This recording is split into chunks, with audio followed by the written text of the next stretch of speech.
being qualified enough to do the job should not be taken into consideration.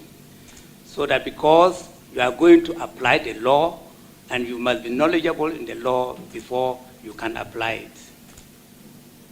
Thank you, Honorable Chair. Thank you very much. I proceed to give the floor to Honorable Anthony Mia. Please, you have the floor. 3 questions.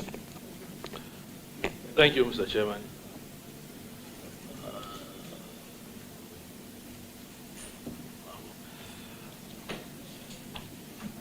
Congratulations, my Lord, on your nomination.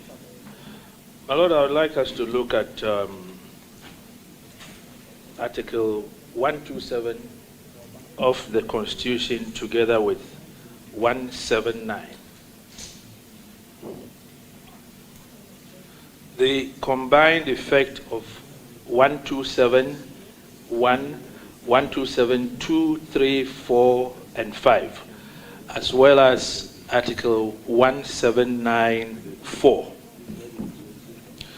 Basically, it talks about protection of the rule of law, particularly independence of the judiciary, and zooms in. This is where my concern is.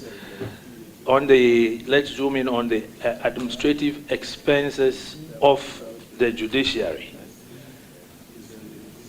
Now, 179, particularly 4, says that the expenditure of the judiciary as presented by the President to Parliament should not be reviewed or varied.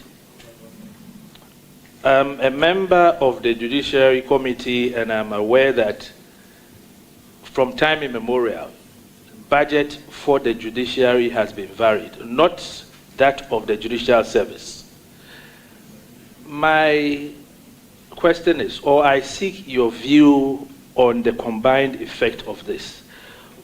What would you suggest as some of the possible solutions to curb this? Because your brother, Dennis J.A., just left the seat, and he complained bitterly about insufficient funds for the judiciary to do what is expected.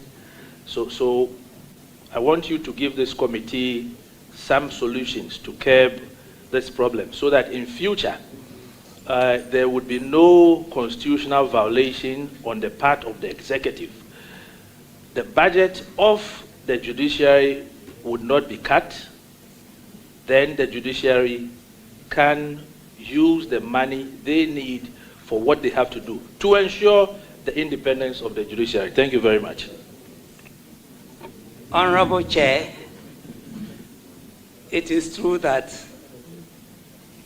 the judiciary does not have financial independence because it doesn't get all the required funds to be able to carry out its activities. I have been a supervising judge in the eastern region, the northern region, and also in the central region. And you cannot do your job effectively unless funds are available. But the problem is that the judiciary has to depend on the national kick. And so whatever that the judiciary will be given will depend on what is available for the sharing to the other arms of government. Thank you, Honorable Chair. Any further question? Yes, I have a follow-up question to this. Would you recommend an action or a writ at the Supreme Court for a proper interpretation of these constitutional provisions